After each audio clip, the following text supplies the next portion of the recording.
미국 대선 역사상 가장 치열한 선거라고 얘기를 하고 있습니다. 현재 예측을 보면은 도널드 트럼프 전 대통령이요, 공화당의 텃밭이잖아요. 인디애나와 그리고 켄터키 주에서 승리할 것으로 현재 예측이 되고 있는 상황이고, 경쟁자인 해리스 부통령은 민주당의 지지세가 좀 꽤 큰 곳입니다. 버몬트 주에서 승리할 것으로 보인다. 여기까지 좀 예측이 되고 있는 상황입니다. 자, 미국 대선이 한국 경제에 어떤 영향을 미칠지 굉장히 촉각이 곤두서 있는 상황인데요. 오늘 이 시간은 세 가지 섹터로 나눠서 전격 분석을 해드리도록 하겠습니다. 첫 번째 반도체, 두 번째 2차 전지, 세 번째 바이오 섹터 되겠습니다. 박주군 리더스 인덱스 대표와 함께하겠습니다. 대표님 어서 오세요. 안녕하세요. 네. 자, 미국 대선 일단 한국 경제에 미치는 영향력 어떻게 판단하고 계십니까? 네. 우리가 잘 생각해 보면 미국 대선에 대해서 우리나라가 이렇게 굉장히 민감했나, 특히 경제 분야에서 이렇게 민감했나를 보면 한 최소 10년 전에는 그렇지 않았거든요. 그때만 해도 외교 정책이나 뭐 이쪽으로만 관심이 많았는데, 그러면 한 10여 년 동안에 왜 이렇게 우리가 미국 대선에 경제 분야가 민감해졌냐? 두 가지라고 봅니다. 첫 번째는 환율과 금융시장 때문이에요. 그러니까 우리나라의 자본시장 자체가 이미 미국의 외국계의 의존도가 굉장히 커졌기 때문에 그거에 대해서 영향을 받는 게 하나가 있고, 또 하나는 이제 무역 관련인데, 지금 방금 세 가지 섹터를 말씀하셨는데, 사실 미국 대선에 가장 영향을 받는 것은 반도체, 배터리, 바이오입니다. 네.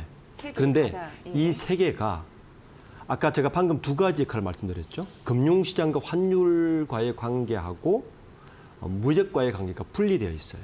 예를 들어서 바이오 쪽은 철저하게 금융과의 관계입니다. 물론 생물공학부 같은 게 있긴 하지만 사실은 바이오 섹터는 미국의 금융 변화에 훨씬 민감한 섹터고요. 성장주이기 때문에 그렇죠. 예, 금리 변화에 굉장히 민감하죠. 반대로 예. 배터리 같은 경우는 무역 정책과 굉장히 밀접한 관계를 가지고 예. 있습니다. 예. 반도체도 약간 그렇고. 그래서 미국 대선 결과가 시청자 여러분이 가지고 계시는 종목과 어떤 관계가 있는가를 보면 이 두 개를 분리해서 좀 봐야 된다는 거죠. 이 두 개의 분리해서 봐서 해리슨과 트럼프가 됐을 때 각각 어떻게 될 것인가를 좀 판단하고 보는 게 훨씬 더 합리적인 판단을 할 수 있을 것 같습니다. 네. 지금 뭐 보호무역주의가 강화될 것은 거의 기정사실화되어 있는 상황이잖아요. 그렇죠. 예, 그리고 트럼프 대통령이 만약 당선된다면 강달러 기조는 좀 이어질 거고, 반대로 해리스 부통령이 된다면 강달러 기세는 약간 완만해질 거고, 뭐 그런 변수가 있지 않겠습니까? 예. 그렇죠. 우선 뭐 이제 트럼프가 된다면 네. 금리 인상 지속 가능성이 높겠죠. 그러니까 우리나라 자본시장은 변동성이 클 수밖에 없다. 이게 이제 대체적인 시각이고, 금리 인상이 되면 글로벌 자금 유출이 되니까 우리나라 자본시장은 조금 더 정체될 가능성이 크다 봐야 되는 거고, 해리슨이 당선된다면 뭐 금리 인하 기조가 유지를 되겠죠. 그러니까 우리 자본시장이 좀 나을 거고, 어쨌든 근데 무역 정책에 있어서는 두 사람 다 저는 대동소이하다. 물론 트럼프가 좀 더 강경한 그 미국 자국의 보호주의로 더 가겠지만 해리슨이라고 해서 그 길에서 벗어날 수는 없다. 그러니까 그렇게 봐야 돼서 일단 금융 쪽하고 무역 정책 쪽은 그러니까 무역 정책이나 이쪽은 비슷한 대동소이하다고 봐야 되고, 금융 정책에서 약간 차이가 있을 수 있다 정도로 봐야 될 것 같습니다. 네, 이제 하나하나 뜯어보도록 하겠습니다. 첫 번째 반도체 산업 분석인데, 이건 뭐 세계 무역 전쟁의 핵심이 이제는 반도체가 됐다라고 해도 과언이 아닙니다. 트럼프 대통령 후보자와 해리스 부통령 후보자의 공약 차이에 따른 시나리오를 좀 말씀해 주시죠. 대표적인 것은 칩스법이죠. 칩스법. 칩스법을 봐야 되는 거죠. 반도체 관련. 그렇죠. 칩스법에서 이제 트럼프가 집권을 하게 된다면 칩스법을 무효화시킬 가능성이 이제 높다고 보는 거죠.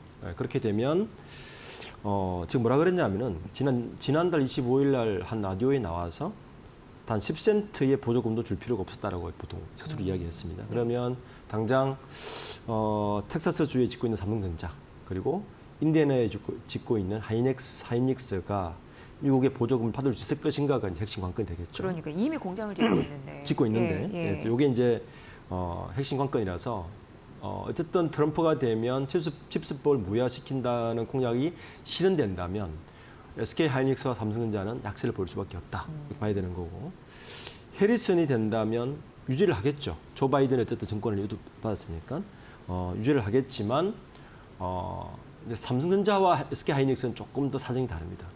이번 3분기 실적을 잘 보시면 삼성전자가 IR에서 뭐라 그랬냐면 방어적인 차원에서 실적이 괜찮았다는 차원에서 이야기를 한 게 뭐냐면 중국의 반도체 매출 수출이 꽤 많이 됐다는 이야기를 했어요.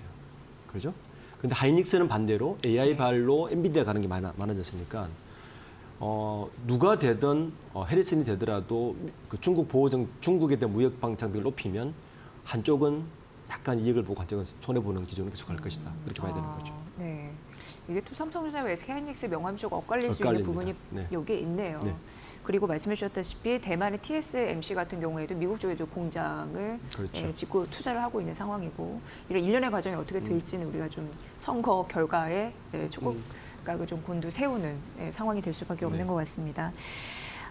사실 그 미국 대선 결과 상관없이 누가 되든 대중국 견제는 지속되겠다 이런 생각은 드는데 지금 미국 정부가 차세대 기술에 대해서 중국 쪽과 그 관계를 맺지 말라고 강하게 얘기하고 있고 이런 게 지금 현실화되고 있습니다. 대표적으로 미국 반도체 업체 같은 경우에는 공급망에서 중국을 배제하는 흐름들이 또 그 저녁 사이에 또 기사가 나기도 했거든요. 근데 격화하는 미국 그 기술 경쟁에서 한국 기업이 또 반사이익을 얻을 수 있는 거리도 있어서 그거에 대해서는 어떻게 보시는지요? 두 가지로 봐야 됩니다. 반사이익 일반적으로 사람들은 미국이 대중국 무역 보호 정책을 굉장히 기술 억제를 강하게 하면 한국이 반사이익을 볼 것이라 생각하는데 사실 양면성이 좀 있어요. 첫 번째는 배터리 같은 경우는 어쨌든 생태계 상에서 반사이익을 볼 가능성이 높습니다. 배터리요. 예. 근데 반도체는 약간 성격이 다릅니다. 지금 방금 말씀드렸듯이 지금 우리나라의 주요 수출국, 주력 산업에 대한 한국 수출 의존도를 보면 올해 들어서 굉장히 높아졌거든요. 특히 대중국 수출이 굉장히 높아졌습니다. 그러니까 미국이 그런 기술에 대해서 보호 정책을 하면 중간재를 공급하는 우리나라 입장에서는 일단 수출 쪽에서는 피해를 볼 수밖에 없다. 네. 근데 배터리는 상대적으로 좀 덜한데 반도체는 분명히 피해를 볼 수밖에 없다. 이거 봐야 되는 거고. 그래서 요게 이 정책 때문에 우리나라 전체가 한쪽으로는 뭐 이득이다 피해를 보다 이렇게 보기 어렵고 섹터별로 이 부분은 좀 구분해서 봐야 됩니다. 반대로 바이오 같은 경우는 훨씬 더 이득을 보겠죠. 네. 그렇게 해서 각 섹터별로 이 정책에 대해서는 전혀 다른 명암을 가지고 있습니다. 네. 배터리는 상대적으로 양호하다고 하셨는데 그 뒤에서 이따 밝혀주실 건가요? 예, 알겠습니다. 이제 미국이 우리나라도 그렇고 뭐 대만도 그렇고 미국과 중국 중에 하나만 택하라 이렇게 얘기를 하고 있지 않습니까? 네. 그런데 무역 분열을 이렇게 조장할 때 우리 시장은 어떻게 보면 반쪽짜리 시장에 있는 거와 다름없습니다. 네. 그 수치를 보니까 한 미국이 한 19% 그리고 네. 중국이 두 번째로 18.9 거의 격차가 맞습니다. 없더라고요. 네, 이런 또 우려도 좀 제기되고 있어서요. 어떻게 보십니까? 지금 반도체 예. 수출을 보면 전체 우리나라 수출 금액이 올해 기준으로 20% 정도 되거든요. 20% 정도 중에서 예. 미국보다는 중국 수출력이 훨씬 많죠. 중간재기 많고.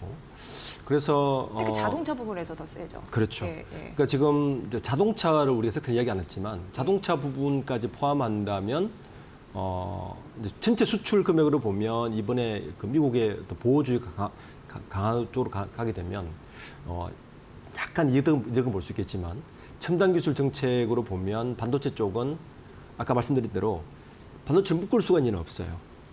그러니까 SK 하이닉스는 엔비디아 발 TSMC로 어떤 생태계에 연결돼 있어서 사실은 약간 이득을 볼 수 있는데 삼성전자가 만약에 기술 기차를 못 따라온다면 지금 D램 같은 경우는 중국에 지금 10나노까지는 못 왔더라도 1Z까지는 왔거든요. 예. 네. 지금 6세대로 가는 원C는 뭐 어쨌든 SK 하이닉스나 삼성전자나 마이크론 정도 하더라도 이 범용 메모리 반도체는 중국이 어느 정도 따라왔기 때문에 또 저가 공세로 또 들어오기 공격하기 때문에 더 어려운 그렇죠. 상황이죠. 예. 이 시장에서는 사실은 우리가 피해를 볼 수밖에 없는 상황이라서 예, 예. 좀 섹터마다 다르긴 한데 무조건적인 반사이익은 보기 어렵다. 특히 반도체 쪽에서는 훨씬 더 이게 빨라질 것이라고 저는 보고 있습니다. 네.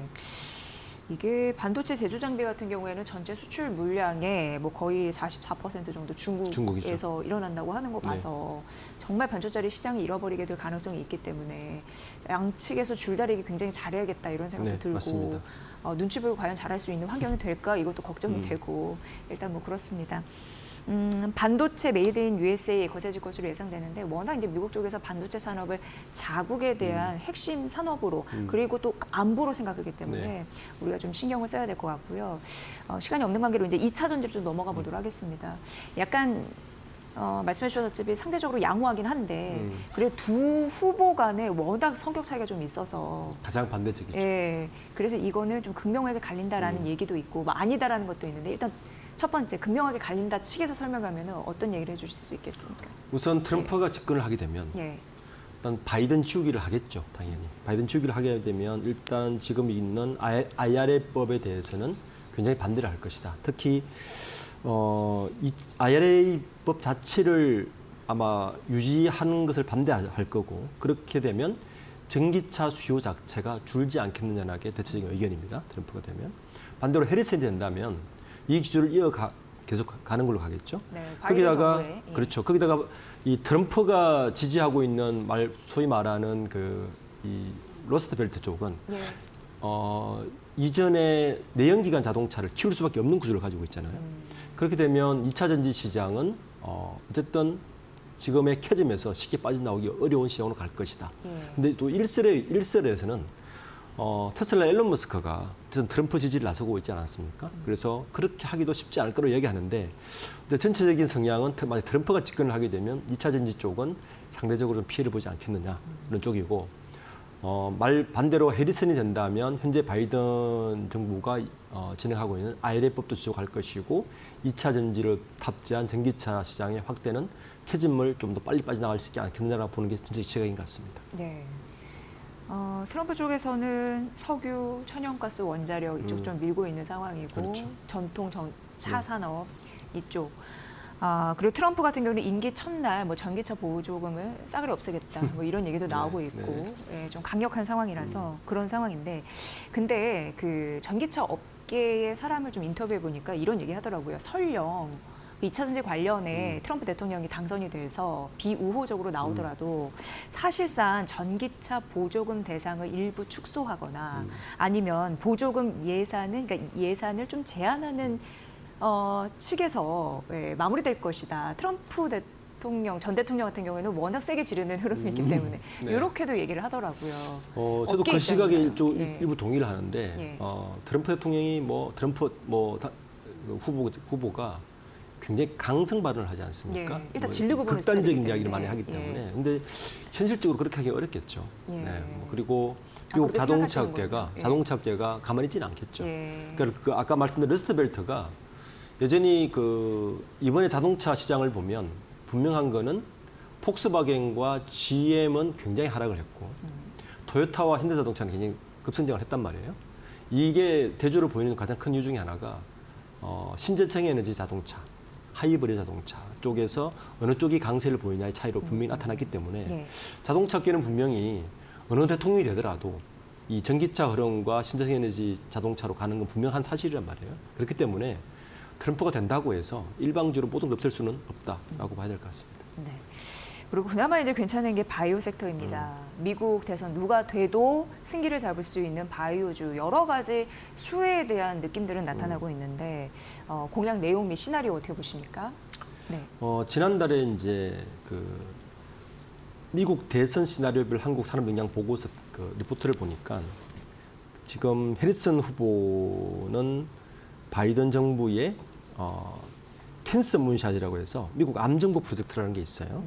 이게서 이런 것과 인플레이션 감축법 같은 거를 해리슨은 무조건 유지 강화할 거라고 보는 거죠. 그렇게 되면 만약 해리슨 된다면 바이오주는 뭐 지금보다 꽤 강세를 보이지 않을까라고 봐야 될 것 같고요. 근데 트럼프 후보의 경우에는 지금 보면 약가 인하를 일단 들고 나왔고요. 그리고 자국 내 필수 의약품 생산, 그다음에 공적 부조 사회보험 계획 등을 언급했으니까 기존 바이든 정부의 이런 정책들을 다 처리할 가능성이 큰 거죠. 그래서 트럼프가 만약에 집권을 하게 된다면 바이오주는 약간 악재일 수가 있죠. 왜냐하면 아까 말씀드렸듯이 금융 정책 자체도 일단 고금리 기조를 유지할 가능성이 높고 그러면 성장주인 바이오주가 일단 1차 타격을 받는 데다가 미국의 약가 인하라든지 자국 보호주의를 가면서 바이오주가 피해를 볼 수밖에 없는 상태고 반대로 해리슨이 된다면 뭐 이런 기존의 유지가 되기 때문에 오히려 더 해리슨 후보 쪽에서는 바이오 제약 연합을 통해서 미국, 중국, EU, 한국, 일본을 통해서 이 공급망 강화를 하기 때문에 바이오주는 오히려 혜택을 볼 수 있어서 이 바이오주도 두 후보 간에 극명하게 아마 명암이 달라질 것이다 이렇게 보고 있습니다. 네. 그러니까 어떻게 보면은 이게 바이오주가 전체적으로 수혜를 입을 수 있는 그래도 양호한 섹터라고 봐도 사실 두 후보 간 바이오 이어폰 관련해서 의견 좀 다르고 있는 상황이고 네. 그래서 명함은 일부 엇갈릴 수 있겠다 이렇게 생각을 해볼 수는 있네요. 중국 쪽에서 생물보안법이 좀 미국 쪽에서 중국을 좀 막는 흐름이 그건 좀 수혜이긴 한 거죠. 분명한 수혜죠. 우리 바이오 시밀 기업에 대해서는 분명한 수혜를 봐야 되는 거죠. 예, 그거까지는 좀 참고해 보시면 좋을 것 같습니다.